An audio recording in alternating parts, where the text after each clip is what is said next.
এক দাবি, আর সেই দাবিতে আন্দোলন। আর এই যে নিট প্রশ্ন ফাঁস, আর সেই প্রশ্ন ফাঁসের বিহিতের জন্য অনশন করলেন সোনাম ওয়াংচুক।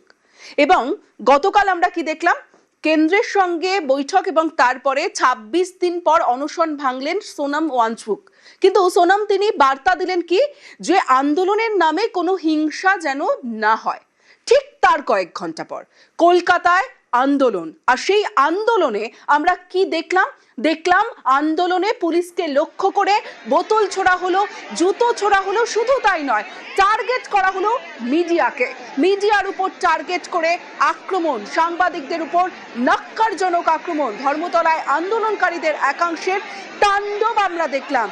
এবং একাধিক সংবাদ মাধ্যমের যারা প্রতিনিধি তারা আহত হলে, নিউজ 18 বাংলার সাংবাদিকদের নিগ্রহ করা হলো। সেখানে ছিলেন আমাদের প্রতিনিধি প্রীতি, ছিলেন রৌনক, অমিত, তাদের উপর নিগ্রহ করা হলো। জি 24 ঘন্টার প্রতিনিধি পিয়ালি মিত্র আক্রান্ত হলেন জি 24 ঘন্টার আরেক প্রতিনিধি কমল জানাও আক্রান্ত হলেন। কিভাবে মারধর করা হয়েছে, ঠিক মিডিয়ার উপর টার্গেট করে যে আক্রমণ, TV9 বাংলার প্রতিনিধি দীপঙ্কর দাশগুপ্ত আক্রান্ত।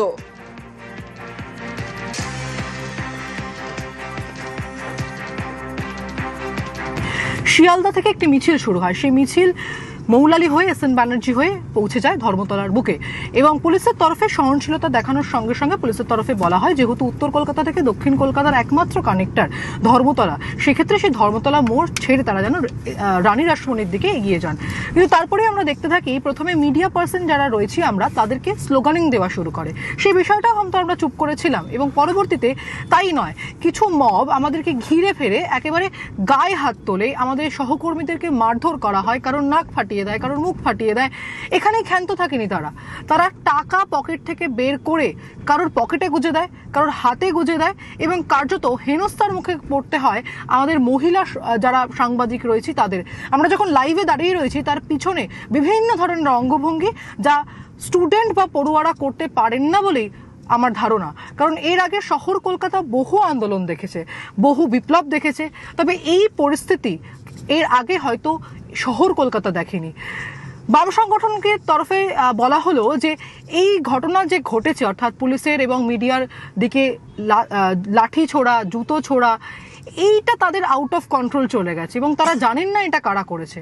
এখন সেই প্রশ্নের উত্তর স্বাভাবিকভাবে তাদেরকেও দিতে হবে যে তারাই তো এই পুরো বিষয়টার দায়িত্ব নিয়েছিলেন। পুলিশ প্রথম থেকে যখন সহনশীল ছিল এবং বোঝানোর চেষ্টা করছিল, তারপরেও কেন এই পরিস্থিতি তৈরি হলো, এই উত্তর এখন কে দেবে? এখন সেই উত্তরের খোঁজে রয়েছে সকলেই।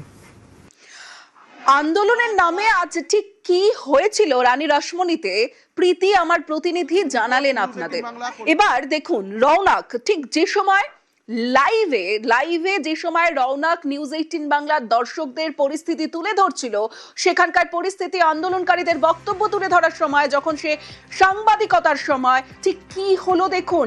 একজন জাতীয় পতাকা আন্দোলনকারী, সত্যি কি আন্দোলনকারী? দেখুন তো, কোন আন্দোলনকারী ঠিক এই ছবি কোনোদিনও শহর কলকাতা কি দেখেছে, যেখানে জাতীয় পতাকা গায়ে এবং সেখানে থাম ডাউন করা হচ্ছে, পিছনে পোস্টার নিয়ে দাঁড়িয়ে পড়েছেন, মানে এভাবে সাংবাদিকদের নিগ্রহ করা হলো। এরা কি আন্দোলনকারী, নাকি আন্দোলনের পিছনে এরা অন্য কেউ?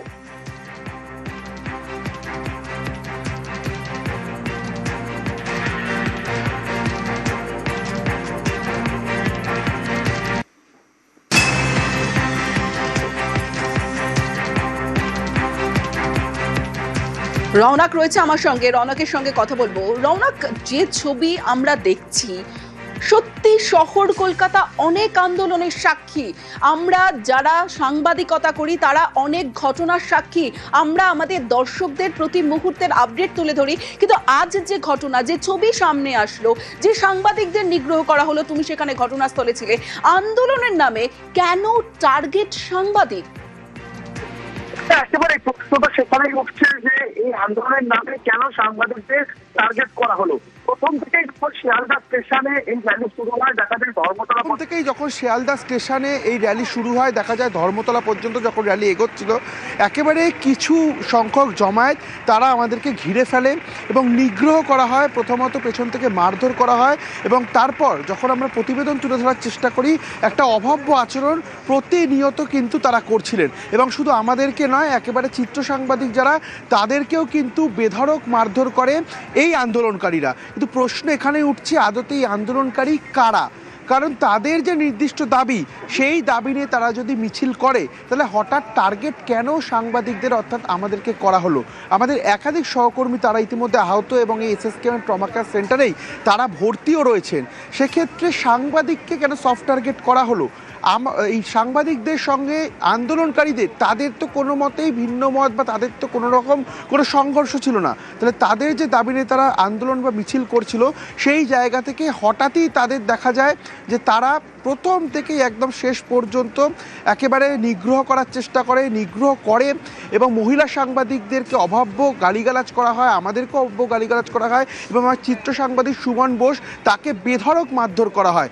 যখনই তিনি ক্যামেরা খোলার চেষ্টা করে কোনো ছবি সংগ্রহ করার জন্য বা প্রতিবেদন যখন আমি করার চেষ্টা করছিলাম সেই প্রতিবেদন পাঠানোর জন্য যখনই তিনি ক্যামেরা খুলতে যায় সেই মুহূর্তেই কিন্তু এই একদল যারা আন্দোলনকারী তথাকথিত তারা এসে তাকে বেধড়ক মারধর করে এবং প্রশ্ন উঠছে এখানে আদতে কি এরা পড়ুয়ার যারা আন্দোলন করছিলেন এই আন্দোলনের সঙ্গে তারা কি আদৌ নিট কি বা সেই সংক্রান্ত বিষয় তারা জানে, কারণ এই ধরনের আমরা প্রশ্ন করতে গেছিলাম যেভাবে আমাদের দিকে তেড়ে আসা হচ্ছিল বা মারধর করা হচ্ছিল আমরা কিন্তু সেই প্রশ্ন আর করতে পারিনি। এবং তবে জানিয়ে রাখবো যে একটা প্রতিবেদন পাঠানোর জন্য বিভিন্ন জায়গা আমাদের পরিবর্তন করতে হচ্ছিল, কারণ যখনই আমরা ক্যামেরা অন করে এই প্রতিবেদন পাঠানোর চেষ্টা করছিলাম সেই জায়গাতেই প্রায় 50 থেকে 60 জন জমায়েত করছিল, ক্যামেরা বন্ধ করে দেওয়ার চেষ্টা করা হচ্ছিল এবং তারপরেই বেধড়ক মারধর করা হচ্ছিল।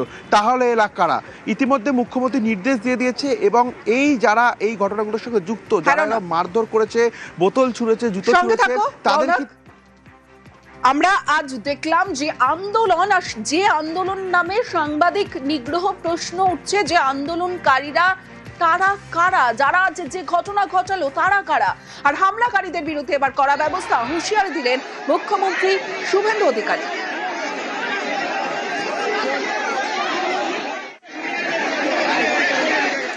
শুক্রবার দিন বিশেষ দিন, প্রাক্তন মুখ্যমন্ত্রী বলেন না শুক্রবার সব ছাড় আছে, ওই শুক্রবারের লোকেরাই করেছে, চিহ্নিত করেছি, মার্ক করেছি, এদের সঙ্গে নিটের কোনো সম্পর্ক নেই। আগের প্রাক্তন মুখ্যমন্ত্রী যিনি এখানে হেরেছেন তিনি বরাবর বলেন না শুক্রবার তো ওরা একটু করবে, তাই আজকে সাংবাদিকরা আক্রান্ত হয়েছেন। আমি আপনাকে বলি ওসব ছাড়ুন, শুক্রবারীরা যারা করেছে চিহ্নিত হয়ে গেছে, কয়েকটা দিন অপেক্ষা করুন, এদের কি করতে হয় আমি জানি। ওই একই রাস্তায় সোমবার দিন উত্তর কলকাতা বিজেপি আজকে 7,000 লোক জড়ো করেছিল, 14,000 লোককে নিয়ে তেরঙ্গা যাত্রা করবে, 14,000 লোককে নিয়ে তেরঙ্গা যাত্রা হবে ওই রাস্তায়। আমি নর্থ বেঙ্গলে থাকবো, উত্তর কলকাতায় তমগ্ন ঘোষ, তাপস রায়, রিতেশ তিওয়ারিদের নেতৃত্বে। আজকের ঘটনায় একাধিক সংবাদ মাধ্যমের সাংবাদিকরা তারা আক্রান্ত হয়েছেন এবং SSKM এ ভর্তি আক্রান্ত সাংবাদিকরা তাদের দেখতে হাসপাতালে যান মুখ্যমন্ত্রী শুভেন্দু অধিকারী।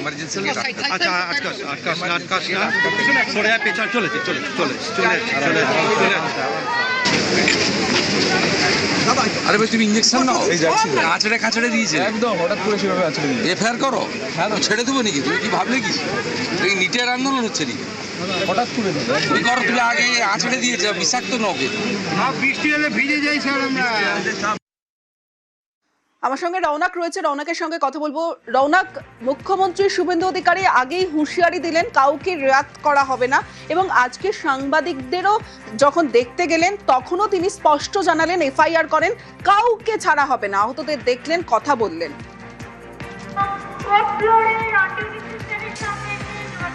দেখো একেবারে সেই চিত্রই দেখা গেল। ঘটনা শোনার সঙ্গে সঙ্গে তিনি কিন্তু এসএসকেএম যে ট্রমা কেয়ার সেন্টার, যেখানে আমাদের সহকর্মীরা ভর্তি রয়েছে, সেখানে আসেন, তাদের সঙ্গে কথা বলেন। এবং তোমায় জানিয়ে রাখবো, ইতিমধ্যে পুলিশের তরফ থেকে যে তদন্ত প্রক্রিয়া, সেই তদন্ত প্রক্রিয়া শুরুও করা হয়েছে মুখ্যমন্ত্রীর নির্দেশে।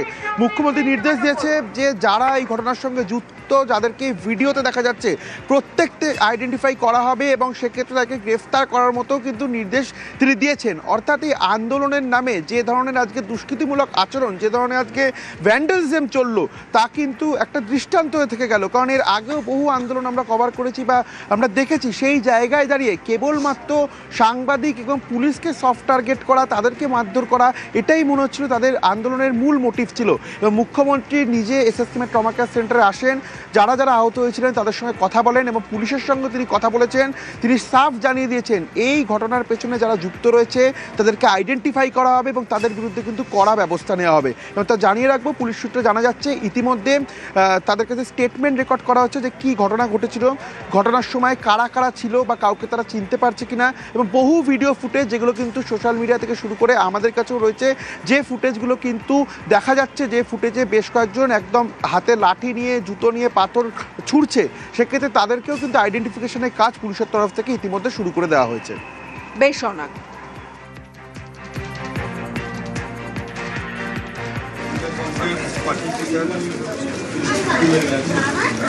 আন্দোলন আন্দোলন লাইভ দিতে দিতে হঠাৎ দেখছি যে গল গল করে এই কি নিটের আন্দোলন এটা?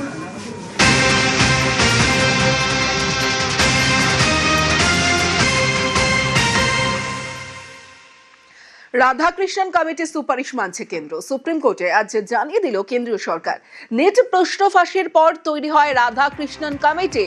পরীক্ষায় স্বচ্ছতা আনতে কমিটির একাধিক সুপারিশ। ধর্মেন্দ্র প্রধানের বিরুদ্ধে সুপারিশ না মানার অভিযোগ, সুপারিশ না মানায় শিক্ষামন্ত্রীর উপর পড়ুয়াদের ক্ষোভ। এবার রাধাকৃষ্ণন কমিটির সুপারিশ মানা হবে জানালো কেন্দ্র। পড়ুয়াদের জন্য 10 মাইল বেশি হাঁটবে কেন্দ্র। প্রশ্নপত্র ছাপা থেকে স্বচ্ছভাবে পরীক্ষা নেওয়া, সব বিষয়ে আমূল পরিবর্তন আনার দাবি কেন্দ্রের।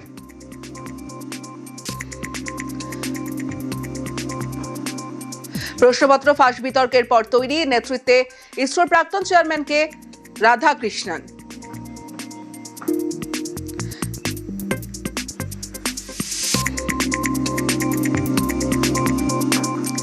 National testing agency NTA NET ইউজির মতো পরীক্ষাগুলির স্বচ্ছতা সুনিশ্চিত করা।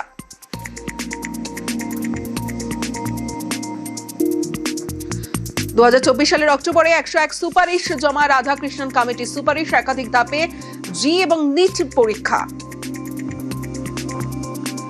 রাধাকৃষ্ণন কমিটির সুপারিশ ডিজিটাল পরীক্ষার পরিকাঠামো। সুপারিশে ডিজিটাল পরীক্ষার পরিকাঠামো, শুধু তাই নয়, রাধাকৃষ্ণন কমিটির সুপারিশ বায়োমেট্রিক্স ও ফেশিয়াল রেকগনিশন। কম্পিউটার ভিত্তিক পরীক্ষায় জোর। রাধাকৃষ্ণন কমিটির সুপারিশে কম্পিউটার ভিত্তিক পরীক্ষায় জোর। পরীক্ষার আগে এনক্রিপ্টেড লিংকের মাধ্যমে সেন্টারে প্রশ্নপত্র। শুধু তাই নয়, পরীক্ষার সময় এআই চালিত সিসি ক্যামেরায় কড়া পর্যবেক্ষণ।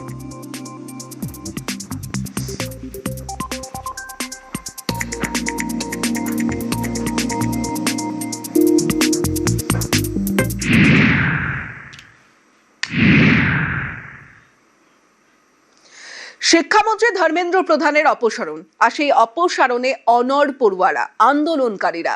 40 মিনিটের বৈঠক, সেই বৈঠকে অচলাবস্থা কাটার ইঙ্গিত, কিন্তু কেন্দ্রকে দেওয়া 3 শর্ত, আর সেই 3 শর্তে অনড় ককরোচ জনতা পার্টি। প্রথম শর্ত, নিট প্রশ্ন ফাঁসের জন্য কেন্দ্রীয় শিক্ষামন্ত্রী ধর্মেন্দ্র প্রধানকে পদত্যাগ করতেই হবে। আন্দোলনকারীদের বিরুদ্ধে ব্যবস্থা নয়। এবং শর্ত 3, নিট প্রশ্ন ফাঁসে আত্মঘাতীদের পরিবারকে সাহায্য, পরিবারকে ক্ষতিপূরণ। বৈঠক এবং সেই বৈঠকে 3 শর্ত।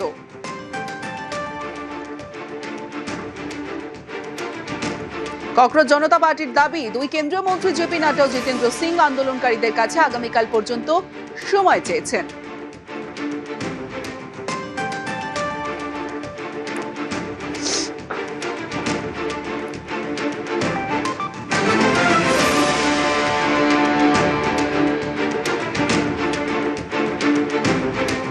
पूरे देश के युवाओं में जो गुस्सा है, जो आक्रोश है, एक सेंटिमेंट है, वो बहुत क्लियर सेंटिमेंट है that Dharmendra Pradhan has to resign और he needs to be sacked.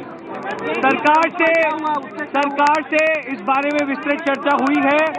सरकार ने इस मुद्दे पर, इस पॉइंट पर जवाब देने के लिए कल दोपहर तक का समय मांगा है।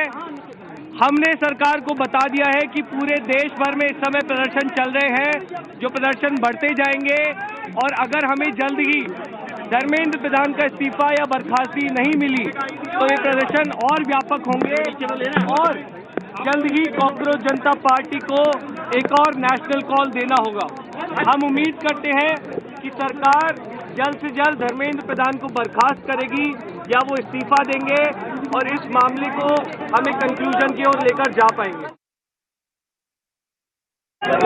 आंदोलनकारी लोगों के विषयों पर चर्चा करने के लिए यहाँ आए थे। लगभग 2 घंटे बातचीत चली, उनकी बातें हमने सुनी, बातें सौहार्दपूर्ण वातावरण में हुई। उनकी मुख्यतः 3 डिमांड थी और 5 सुधार के दृष्टि से परिचालन के सुझाव नहीं। हमने उनको कहा है कि हम कल आपके साथ दोपहर बाद मिलेंगे और फिर हम अपने जो चर्चा वो आपको बताएंगे। ये जो हमारे फ्यूचर पे गोली चलाए हैं, लाठी मारे हैं, उन पर कार्रवाई होनी चाहिए। नरेंद्र मोदी जी जो पूरे सिस्टम के ऑपरेटर हैं, वो ऐसे जैसे हजारों युवाओं से माफी मांगे। 3 मांगे हैं, हमारे स्टूडेंट्स को मारना बंद कीजिए, धमकाना बंद कीजिए और ये मांगे पूरी कीजिए। यही मैसेज है। Dharmendra Pradhan is a criminal education minister. He has to be removed. He is a symbol of the collapse of our education system. He has to go. He is the reason my brother has got shot. He is the reason thousands of people are outside. He has to go. মধ্যরাতে সুবিচারের বাণী। গতকাল মধ্যরাতে NEET বিতর্কে বার্তা প্রধানমন্ত্রী নরেন্দ্র মোদীর। Video বার্তায় প্রধানমন্ত্রী প্রশ্নফাঁস রুখতে সংসদে কঠোরতম আইন নিয়ে আসা নীতিগত সিদ্ধান্তের কথা জানান। फास्ट ट्रैक कोर्ट के लिए विभागों को निर्देश दिए थे। विभागों ने लगातार मेहनत करके देर रात मुझे मुसद्दा भी दे दिया। फास्ट ट्रैक कोर्ट और कठोर सजा के प्रावधान के साथ का ये मुसद्दा कैबिनेट में चर्चा होगी। कैबिनेट के साथियों के सुझाव के बाद उसका अंतिम रूप दिया जाएगा और सोमवार से संसद का दूसरा सप्ताह शुरू हो रहा है, तब जल्द से जल्द उस बिल को सदन में पारित कराने का प्रयास किया जाएगा।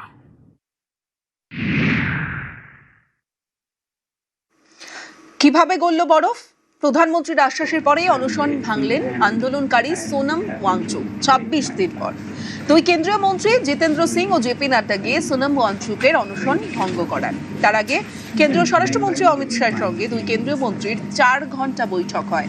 অমিত শাহ তাদের সোনম ওয়াংচুকের সঙ্গে যোগাযোগ করতে বলেন। শুধু তাই নয়, কেন্দ্র যে সোনম ওয়াংচুকের দাবিগুলি ইতিবাচকভাবেই দেখছে সেই বার্তাও তার কাছে পৌঁছে দেওয়ার বার্তা দেওয়া হয়। সোনম ওয়াংচুকের স্ত্রীর সঙ্গে এবার অমিত শাহ ও জিতেন্দ্র সিং যোগাযোগ করেন। সোনম ওয়াংচুককে বার্তা দেওয়া হয়, আন্দোলনকারীদের বিরুদ্ধে কোনো আইনি ব্যবস্থা নেওয়া হবে না, ককরোচ জনতা পার্টির সঙ্গে কথা বলা হবে।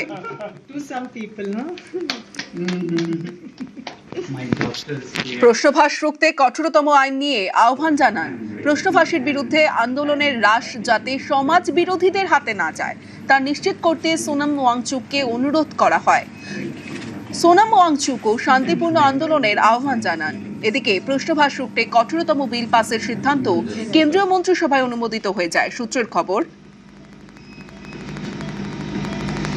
প্রশ্নফাঁস কাণ্ডে জড়িতদের 10 বছরের জেল এবং 10 কোটি টাকা পর্যন্ত জরিমানার বিধান থাকতে চলেছে নতুন আইনে।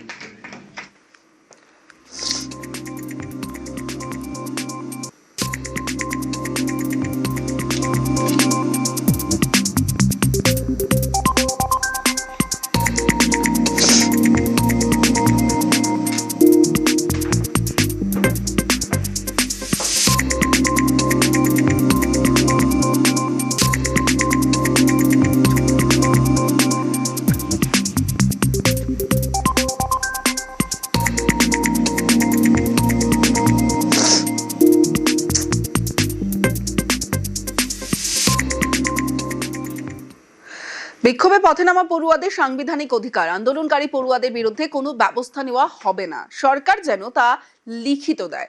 পড়ুয়ারা শান্তিপূর্ণ আন্দোলন করছিল, বিক্ষোভকারীদের মধ্যে থেকে কারা অশান্তি পাকালো তা তদন্ত করে দেখতে হবে। শিক্ষা ব্যবস্থা ও পরীক্ষা নেওয়ার পদ্ধতিতে পরিবর্তন আনতে হবে। প্রশ্ন ফাঁসের ঘটনায় জড়িতদের দায় নিয়ে সরে যেতে হবে, যোগ্যদের জায়গা দিতে হবে। সোনাম ওয়াংচুকের বক্তব্য জানালেন তার স্ত্রী। সংসদে সরকার বিরোধী মিলে পড়ুয়াদের সমস্যার সমাধানে যে পদক্ষেপ করেছে তাতে সোনাম খুশি বলে নিউজ 18-কে জানালেন সোনামের স্ত্রী গীতাঞ্জলি। নিউজ 18-এ এক্সক্লুসিভ গীতাঞ্জলি অ্যাংলো।